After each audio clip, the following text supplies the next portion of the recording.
దౌర్జన్యం చేసి పైల శేఖర్ రెడ్డి గారిని రామకృష్ణారెడ్డి గారిని హత్య చేయడానికి కాంగ్రెస్ గుండాలు ప్రత్యక్షంగా వచ్చిండ్రు. ఆ ప్రత్యక్షంగా వచ్చినప్పుడు ఆ ఆఫీస్లో ఎవరూ లేకపోవడం వల్ల ఇలా ప్రాణాలు కాపాడుకోగలరు సార్. ఇక్కడ అసలు మొత్తం కూడా ఇలా రక్షణ లేదు, వ్యవస్థ అంతా కూడా దుర్భరం ఉంది. వాళ్ళు వస్తున్నారని తెలిసి కూడా ఈరోజు మావోలు లేరు కాబట్టి అలా గతంలో కొంతమంది గుండాలు హత్య చేయాలని ప్రయత్నించారు. కానీ గొప్పగా కాపాడినటువంటి లా అండ్ ఆర్డర్ని ఇలా చేతులలో తీసుకుంటున్నటువంటి కాంగ్రెస్ గుండాలందరినీ కూడా హత్యా ప్రయత్నం చేస్తున్నటువంటి గుండాలందరూ కూడా పేరు రాష్ట్రం 30 మంది గుండాలు వచ్చారు సార్. వాళ్ళందరినీ కూడా రిమైండ్ చేసి హత్యా ప్రయత్నం కేసు వాళ్ళని చేసి ఆ జిల్లా కార్యాలయాన్ని కూడా డీసీపీ గారు ఇక్కడ ఉన్నటువంటి ఈ ప్రాంతంలో ఉన్నటువంటి కమిషనర్ గారు వచ్చి సందర్శించి మా బీఆర్ఎస్ పార్టీ కార్యకర్తలకు అదేవిధంగా ప్రజలకు న్యాయం జరిగే విధంగా మీరు చర్యలు తీసుకోవాలని ఈ సందర్భంగా వినియోగించుకుంటున్నాం సార్.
కేంద్ర కార్యాలయంపై జిల్లా కార్యాలయంపై కాంగ్రెస్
కాంగ్రెస్ గుండాలారా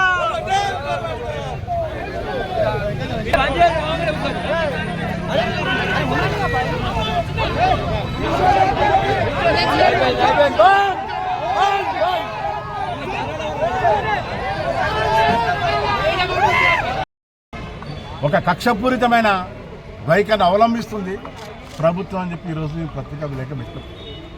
మా అధ్యక్షుల వారు ముఖ్యమంత్రి గారిని పరిపాలన బాలేదు రండ ఉంది అన్నాడు. గతంలో మీరు ప్రతిపక్షంలో ఉన్నప్పుడు ఇదే రేవంత్ రెడ్డి గారు ఎన్ని మాటలు చెప్పిన మా ముఖ్యమంత్రి కేసీఆర్ ఆ గతంలో ఉన్నప్పుడు కేసీఆర్ పెద్ద ఉద్యమకారుడు, తెలంగాణ సాధించిన వ్యక్తి, ఎంత గొప్పగా పరిపాలన నడుపుతూ నోటికి వచ్చినప్పుడు ప్రతిపక్షంలో ఉండి మాట్లాడినప్పుడు మేమేమైనా అన్నామా? ఎట్లా మాట్లాడినావు? తొక్కుతా, పేగులు తీస్తా, మెడకేసుకుంటా, కొండలేస్తా, నోటికి అనరాని మాట అన్నప్పుడు ఎటువైరా వీళ్ళంతా మాట్లాడేటోళ్ళు ఈరోజు మాట్లాడుతుంటే ఇట్లా అంటారా? అట్లా మేము ఆ రోజు మేము దాడి చేసినామా? ఇదే దాడి ఇదే రకంగా మీరు చేసిన గుండాయిజం రవిడిజం ఆ రోజు మేము 10 సంవత్సరాలు అధికారంలో చేసుంటే ఒక్కరు కూడా ఉండపోదురు. కానీ మేము ఆ రోజు మిమ్మల్ని ఆహ్వానించినాం, ప్రతిపక్షంలో మాట్లాడిన వదిలిపెట్టాం, ఎన్నన్నా భరించినాం. ఎందుకంటే అధికార పక్షం అద్దాల మీద ఉన్నట్టు ఏదున్నా ఏమైనా ప్రజల పక్షాన మాట్లాడతారు అన్నట్టుగా ఉండేది. ఈరోజు ఏంది మీది?